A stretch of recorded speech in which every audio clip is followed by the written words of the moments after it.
In XSI we can work with components and clusters as well as the object level. For deformers we can also use things like weight maps. With my entire object selected, I'm going to apply a weight map property. Underneath my clusters now appears a weight map.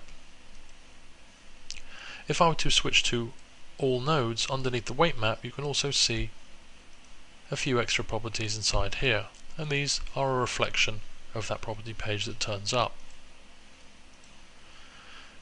With it selected, I could apply a deformer, so say something like a push operator. You notice the connection divot to the amplitude of the push is automatically connected. So now I can move my object like so. The base weight controls the influence of the entire weight map as it's been applied.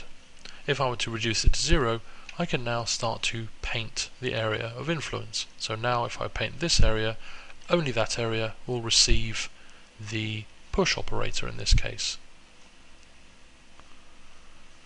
I can switch to default types inside here, but these are only going to be switched to the original base weight. Underneath the construction history, if I were to remove my weight painter, you can see my base weight. And now if I were to do, say, a linear, you can see how my object is deforming based on the preset. But when working with 0,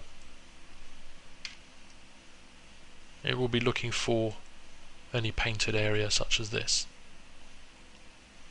I could also change the reference position of my weight map, but again that's going to be looking for the base weight itself. All of these weights can be controlled through the brush properties, which is Control W. And you can now see I can play with my radius, my opacity, and hardness, softness, that sort of thing. So these are all my brush properties, and I can change to things like interactive. The much larger the mesh, the more difficult it will be to maintain full interactivity. But now as I paint, you can see there is a certain amount of interactivity here. In addition to the brush properties, we also have the standard weight panel. So any paint tool, I can use these properties here. So currently I'm in additive mode, whereas left mouse button adds, the middle mouse button changes the brush size, and the right mouse button decreases the weight. I can also use things like smooth. So now when I paint on here, I'm just smoothing, averaging the weights around here, something like so. If I use erase, when I left click, it simply erases that part of the weight map like so.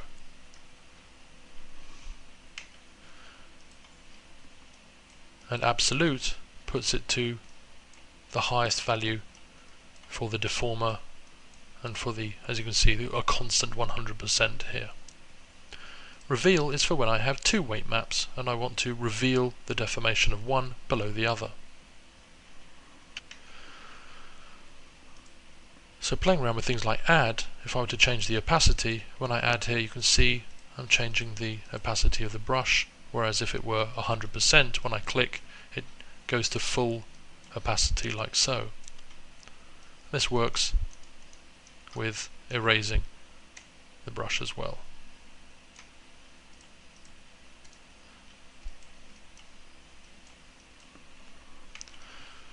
If I were to delete my entire weight map cluster, obviously everything disappears, but I still have the ability to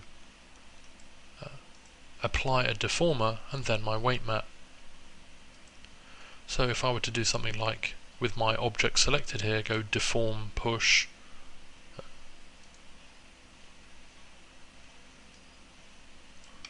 I can apply the weight map afterwards. So if I was to try and connect here, I have no weight map.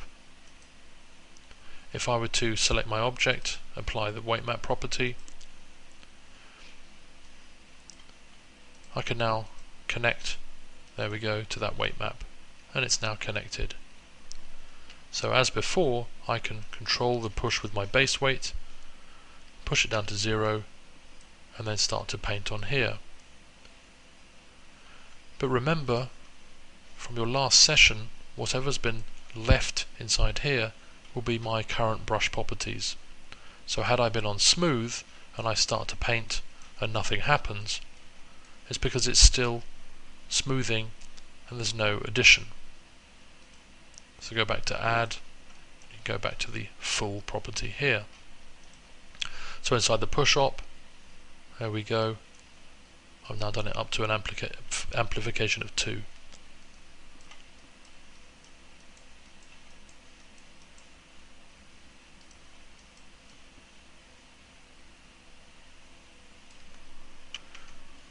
I've been working on the entire object.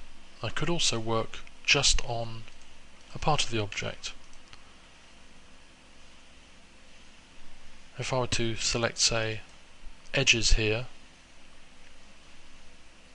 and I apply a weight map, it will not be applied to that current selection. If I go to polygons, apply a weight map, it won't be applied to that selection. If I go to points, on the other hand, it will create a weight map based on that selection.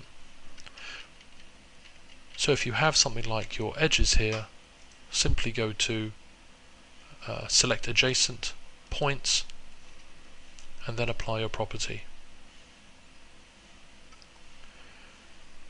If I were to do the same thing, and now when I start painting, make sure I'm in additive mode, I cannot paint outside the original boundaries specified by the cluster.